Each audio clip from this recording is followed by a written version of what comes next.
Hi, എല്ലാവർക്കും നമസ്കാരം. അപ്പം ഇന്ന് ബിഗ് ബോസ് സീസൺ 6-ന്റെ നാളത്തെ പ്രൊമോ വന്നിരിക്കുകയാണ്.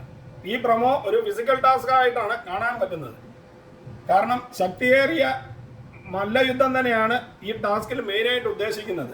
പ്രത്യേകിച്ചും ആണുങ്ങൾക്ക് ശരിക്കും ഇഞ്ചുറി പറ്റാവുന്ന ഒരു ടാസ്ക് കൂടിയാണ് നാളത്തേതെന്ന് നമുക്ക് ഈ വീഡിയോ കാണുമ്പോൾ മനസ്സിലാക്കാൻ പറ്റുന്നുണ്ട്. ബിഗ് ബോസ് വിതറിയിട്ടിരിക്കുന്ന മാക്സിമം റൗണ്ട് കട്ടകൾ ശേഖരിച്ച ശേഷം ടവർ നിർമ്മിക്കുക എന്നതാണെന്ന് തോന്നുന്നു ടാസ്ക്.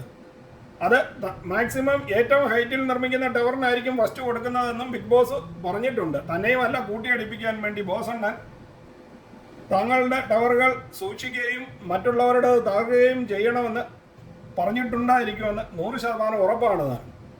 അപ്പോൾ അതിൻ്റെ ഭാഗമായി ജിൻഡോ എതിരാളികളുടെ ടവർ തകർക്കാൻ ശ്രമിക്കുന്നതും അത് രക്ഷിക്കാൻ വേണ്ടി മറ്റുള്ളവർ നോക്കുന്നതുമാണ് ചിത്രത്തിൽ കാണുന്നത്.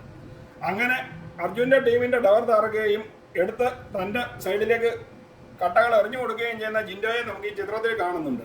അത് കഴിഞ്ഞ് ജിൻഡോ നേരെ അഭിഷേക് ശ്രീകുമാറും സായി അടങ്ങുന്ന ടീമിൻ്റെ ടവറിലേക്ക് പോകുന്നതും സായിയും അഭിഷേക് ശ്രീകുമാറും ജിൻഡോയെ എതിർക്കുന്നതും മറ്റേ ടവർ സംരക്ഷിച്ചുകൊണ്ട് നിൽക്കുന്നതും നമുക്ക് ഈ ചിത്രത്തിൽ കാണാൻ കഴിയുന്നുണ്ട്. എന്നാൽ പിന്നീട് കാണുന്ന ഒരു സീനെന്ന് പറഞ്ഞു കഴിഞ്ഞാൽ അഭിഷേക് ശ്രീകുമാർ ജിൻഡോയെ കത്രികപ്പൂട്ടിട്ട് പൂട്ടി നിലത്ത് നിശബ്ദനായി കിടത്തിയിരിക്കുന്ന ആ സീനാണ് കാണിക്കുന്നത്.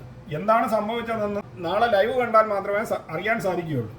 എന്നിരുന്നാലും മല്ലയ്യനായ ജിൻഡോയെ കത്രികപ്പൂട്ടിട്ട് പൂട്ടി മലർത്തി കിടത്തിയിരിക്കുന്ന അഭിഷേക് ശ്രീകുമാറിനെ വന്ന അന്നത്തെ ആ എൻട്രിക്ക് ശേഷം ഉണ്ടാകുന്ന രണ്ടാമത്തെ ഒരു സ്ക്രീൻ സ്പേസ് ആണ് ഇന്ന് കാണിക്കുന്നത്. ബാക്കി എല്ലാ ദിവസവും നിശബ്ദനായിരുന്ന അഭിഷേക് ശ്രീകുമാർ നാളെ ഗർജിക്കുന്ന സിംഹമായി മാറുമെന്ന് നമുക്ക് പ്രതീക്ഷിക്കാം. അപ്പോൾ എൻ്റെ നാട്ടുകാരനായ അഭിഷേക് ശ്രീകുമാറിന് നല്ലൊരു ചാൻസ് കൂടിയാണ് നാളെ എന്ന് തോന്നുന്നു. അപ്പോൾ നിങ്ങൾക്ക് ഈ വീഡിയോ ഇഷ്ടമായെങ്കിൽ ചാനൽ ലൈക്ക് ചെയ്യാനും സബ്സ്ക്രൈബ് ചെയ്യാനും മറക്കാതിരിക്കുക. വീണ്ടും അടുത്തൊരു വീഡിയോയിൽ കാണുന്നത് വരെ നിങ്ങൾക്ക് എല്ലാവർക്കും ഗുഡ് ബൈ.